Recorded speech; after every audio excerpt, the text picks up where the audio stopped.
आज हम लोग सोशल साइंस का चैप्टर नंबर 4 पढ़ने वाले हैं, जिसका टाइटल है सेंसिटिविटी टुवर्ड्स अदर्स। इस चैप्टर को पढ़ने के बाद क्वेश्चंस का आंसर क्या लिखना है और कैसे लिखना है ये तो हमें पता चलेगा ही, साथ में हमें ये भी पता चलेगा कि एक अच्छा इंसान कैसे बना जाता है। एक्सप्लेनेशन आप पूरा देखिएगा ताकि एग्जाम में चैप्टर के बीच से कहीं से भी क्वेश्चन पूछा जाए आप उसका आंसर आसानी से कर पाएं। आपके क्लास के बहुत सारे वीडियोस डीएवी ग्रुप पर अवेलेबल है, उनको देखने के लिए आपको इस चैनल के प्लेलिस्ट में जाना है, जहाँ पर अलग अलग कैटेगरीज में आपको हर क्लासेस का वीडियोस मिल जाएगा। यहाँ से आप अपने क्लास के वीडियोस को कभी भी बिल्कुल फ्री में देख सकते हैं। इस चैनल को सब्सक्राइब करके बेल आइकन को प्रेस भी कर लीजिए ताकि जब भी हम आपकी क्लास का कोई भी नया वीडियो अपलोड करें उसका नोटिफिकेशन आप तक पहुँच जाए।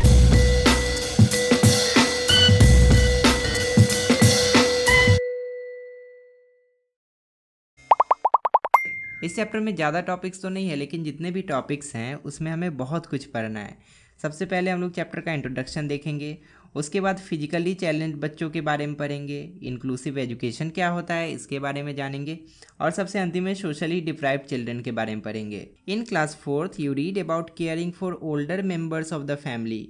घर के बड़े मेंबर्स जो होते हैं उनका केयर कैसे किया जाता है उसके बारे में हमने क्लास 4 में पढ़ा था। हमें पहले से ही विजुअली इम्पेयर्ड और हियरिंग इम्पेयर्ड बच्चों के बारे में पता है और इन बच्चों को स्पेशल चिल्ड्रन कहा जाता है। विजुअली इम्पेयर्ड हम लोग उन बच्चों को कहते हैं जिनको दिखाई नहीं देता है, और हियरिंग इम्पेयर्ड हम लोग उन बच्चों को कहते हैं जिनको सुनाई नहीं देता है। अब हम लोग इस चैप्टर में सीखेंगे कि कैसे थोड़ा सा केयर और लव एक बहुत बड़ा डिफरेंस, एक बहुत बड़ा बदलाव ला सकता है फिजिकली चैलेंज्ड और सोशली डिप्राइव्ड बच्चों के जीवन में। फिजिकली चैलेंज्ड हम लोग उन बच्चों को कहते हैं जिन बच्चों का बॉडी पार्ट्स ठीक से काम नहीं कर पाता है, और सोशली डिप्राइव्ड हम लोग उन बच्चों को कहते हैं जो कि हमारे समाज में पीछे रह जाते हैं।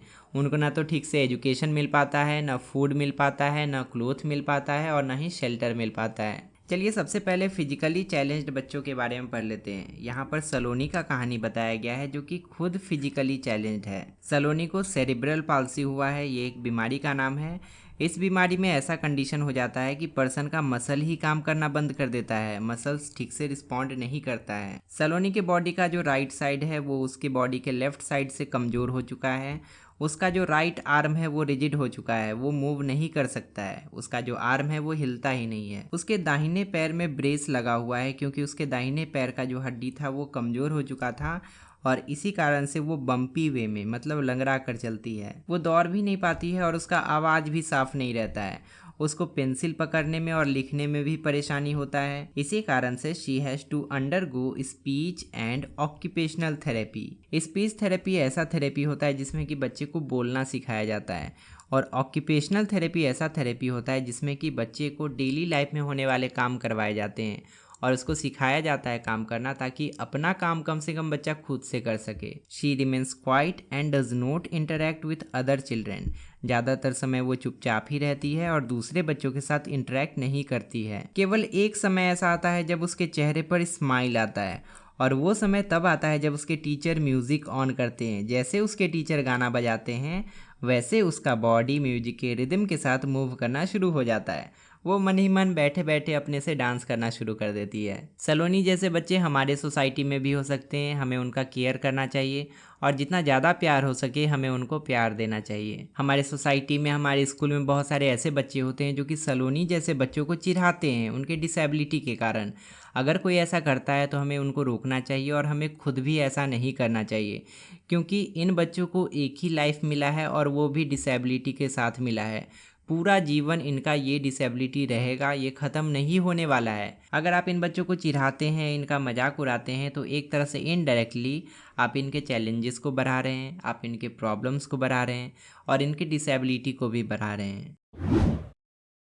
इन अर्लियर टाइम्स, पुराने समय में अधिकतर फिजिकली चैलेंज बच्चे जो होते थे उनको कोई स्पेशल एजुकेशन या ट्रेनिंग नहीं दिया जाता था, क्योंकि उस समय उतना फैसिलिटी ही नहीं था। उस समय के पेरेंट्स भी अनअवेयर थे, उनको भी किसी ऐसे ट्रेनिंग के बारे में पता नहीं था जो कि बच्चों को हैप्पी और कंफर्टेबल बना सकता था। लेकिन अभी के समय में इस फील्ड में बहुत ज़्यादा प्रोग्रेस हो चुका है।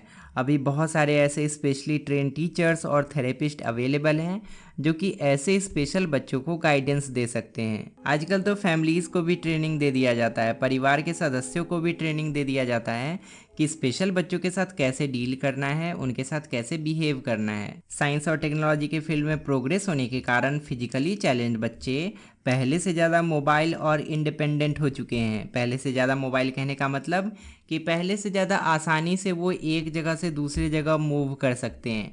और इंडिपेंडेंट होने का मतलब तो आपको पता है, पहले दूसरे पर निर्भर करते थे लेकिन अब अपना काम खुद से कर सकते हैं, अब किसी दूसरे पर डिपेंडेंट नहीं होते हैं। बहुत सारा ऐसा स्पेशल मशीन्स भी आ चुका है जिसका यूज़ करके वो लोग आसानी से एक्सरसाइज भी कर सकते हैं और ग्रेटर मूवमेंट भी कर सकते हैं, मतलब बहुत बड़ा दूरी भी आसानी से तय कर सकते हैं। यहाँ पर एक डू यू नो दिया गया है, इसमें बताया गया है कि फिजिकली चैलेंज बच्चों के लिए दो चीज़ बहुत ज़रूरी होता है। एक होता है एडेप्टिव डिवाइसेस और दूसरा होता है थेरेप्टिक सर्विसेज। एडेप्टिव डिवाइस हम लोग ऐसे डिवाइस या ऐसे मशीन को कहते हैं जो कि फिजिकली चैलेंज बच्चों के प्रॉब्लम को सॉल्व करता है, और थेरेप्टिक सर्विसेज हम लोग ऐसे थेरेपी को बोलते हैं जिससे कि फिजिकली चैलेंज बच्चों की डिसेबिलिटी को कम किया जा सकता है। अगर ये दोनों फैसिलिटी एक स्पेशल चाइल्ड को मिलता है तो उसका मोबिलिटी भी बढ़ेगा, मतलब वो आसानी से एक जगह से दूसरे जगह जा पाएगा।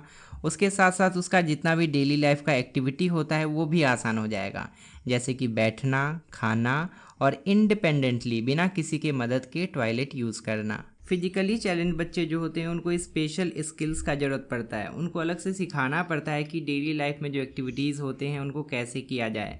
उनको खाना सिखाना पड़ता है, उनको पढ़ना सिखाना पड़ता है, इधर उधर घूमा कैसे जाए ये सिखाना पड़ता है, अपने आप को एक्सप्रेस कैसे कर सकते हैं ये सिखाना पड़ता है, और बिना किसी दूसरे के हेल्प के टॉयलेट कैसे यूज़ किया जाए ये भी सिखाना पड़ता है। जब बच्चे ये स्किल सीख जाते हैं तो इसके कारण वो कॉन्फिडेंट हो पाते हैं, उनके अंदर कॉन्फिडेंस आ जाता है और वो लेस डिपेंडेंट हो पाते हैं। उनको किसी काम को करने के लिए किसी दूसरे का मदद नहीं लेना पड़ता है। जो टीचर्स ऐसे बच्चों के साथ डील करते हैं, ऐसे बच्चों को स्किल सिखाते हैं, उनको भी ट्रेनिंग लेने का ज़रूरत पड़ता है। बिना ट्रेनिंग के कोई भी आदमी स्पेशल चिल्ड्रन को कोई भी स्किल नहीं सिखा सकता है। इस ट्रेनिंग के कारण एक टीचर को हेल्प मिलता है एक सूटेबल इन्वायरमेंट क्रिएट करने में, ताकि स्पेशल बच्चों को आसानी से कोई भी नया स्किल सिखाया जा सके।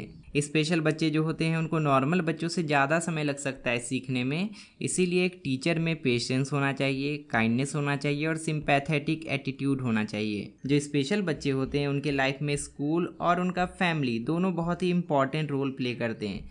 दोनों का उनके लाइफ में होना बहुत ज़रूरी होता है। यह ज़रूरी होता है कि ऐसे बच्चों के पेरेंट्स उनके टीचर्स के साथ क्लोज कांटेक्ट में रहें, ताकि समय समय पर उनको गाइडेंस मिल सके। क्योंकि कई बार ऐसा सिचुएशन आ जाता है कि पेरेंट्स को पता नहीं होता है कि फिजिकली चैलेंज बच्चों के साथ कैसे डील करना है। उस केस में जो ट्रेंड टीचर्स होते हैं वो उनकी मदद कर सकते हैं। अगर किसी स्पेशल बच्चे को डांस करना पसंद है या खेलना पसंद है तो उसे डांस करने और खेलने का मौका देना चाहिए। इससे बच्चे को खुशी मिलती है और वो और ज़्यादा कॉन्फिडेंट हो पाता है।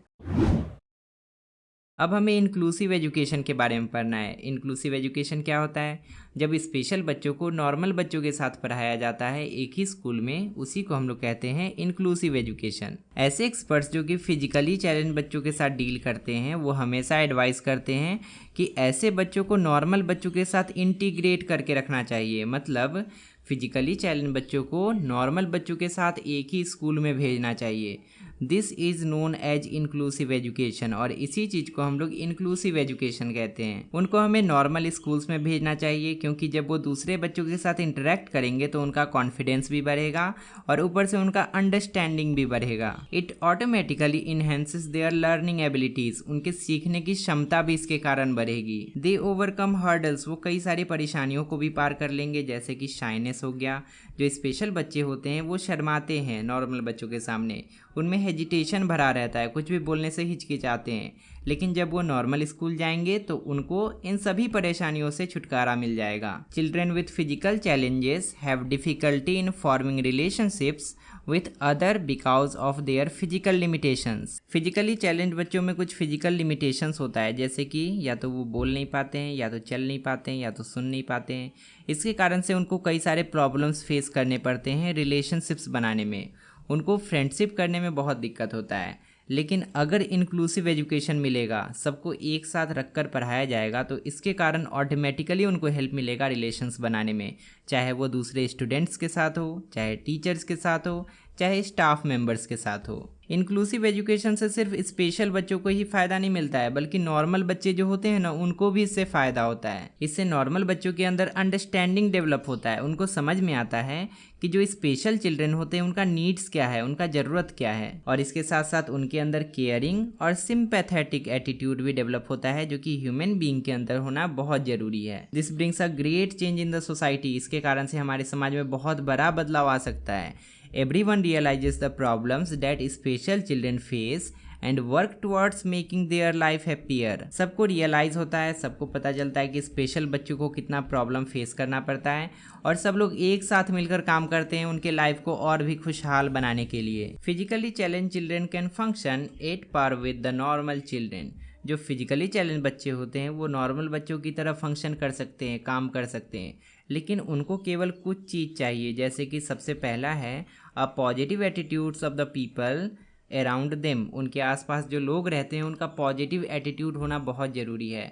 अगर उनके आसपास के लोग ही उनका साथ नहीं देंगे, उनको बुरा भला कहेंगे, उनका मजाक उड़ाएंगे, तो ऐसे ही उनका मोरल डाउन हो जाएगा और वो कुछ नहीं कर पाएंगे। दूसरा है suitable infrastructure taking care of needs of special children. जो खास बच्चे होते हैं उनके लिए कुछ खास इंफ्रास्ट्रक्चर का ज़रूरत पड़ता है, जैसे कि कुछ बच्चे चल नहीं पाते हैं तो व्हील चेयर पर बैठकर चलते हैं। इसके लिए हमारे स्कूल में और हमारे सोसाइटी में ऐसा इंफ्रास्ट्रक्चर होना चाहिए कि व्हील चेयर लेकर बच्चे आसानी से एक फ्लोर से दूसरे फ्लोर और एक कमरे से दूसरे कमरे में जा सकें। तीसरा है therapist to help and guide them. Therapist का भी ज़रूरत पड़ता है, जो स्पेशल डॉक्टर्स होते हैं उनका भी ज़रूरत पड़ता है, ताकि वो ऐसे बच्चों की मदद कर सकें और उनको गाइड कर सकें। और सबसे अंतिम और सबसे ज़्यादा इम्पॉर्टेंट है lots of love and care, जो कि सिर्फ हम लोग उनको दे सकते हैं। एक डू यू नो यहाँ पर है, इसमें कहा गया है disable does not mean the unable. मतलब अगर कोई बंदा डिसेबल्ड है इसका मतलब ये नहीं कि वो कोई काम नहीं कर सकता है। आपको पता होगा कि एक पैरा ओलंपिक्स होता है जिसमें कि डिसेबल लोग ही भाग लेते हैं,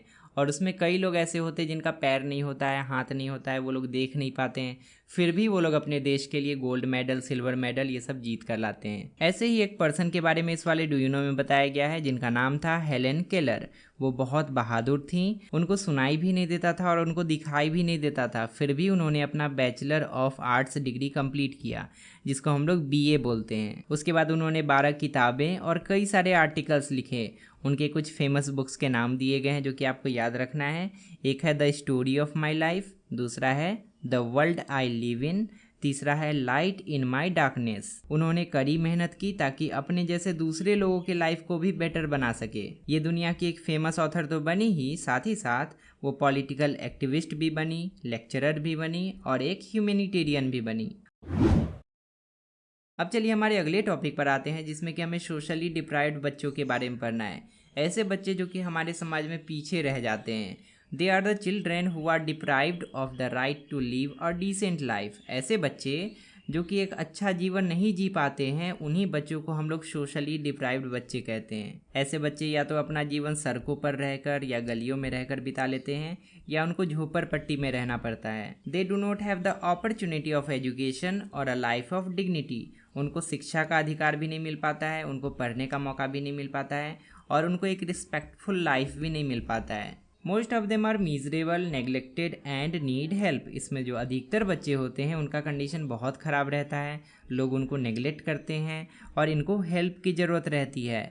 ऐसे ही एक बच्ची का कहानी यहाँ पर बताया गया है, जिसका नाम है रजनी। रजनी का उम्र है 12 साल। वो इधर उधर गंदे कपड़े पहनकर घूमती है, क्राउडेड मार्केट में, भीड़ भाड़ वाले बाज़ार में घूमती है, और उसके साथ एक गनी बैग रहता है, एक बड़ा सा बैग रहता है। वो घूम घूम कर कागज़ जमा करती है, बॉटल्स को जमा करती है, बक्से जो मिलते हैं उसको जमा करती है, जो कुछ भी रिसाइकल किया जा सकता है ना, सब कुछ वो जमा करती है। इसके बाद वो इन सभी चीज़ों को रद्दी वाले के पास हर शाम जाकर बेच देती है। Rajni longs to go to school. Rajni school जाने के लिए तरसती है। उसका भी मन करता है कि वो एक साफ़ सुथरा यूनिफॉर्म पहनकर और बुक्स को लेकर स्कूल जाए। Can she fulfil her dream. क्या वो अपना सपना पूरा कर सकती है?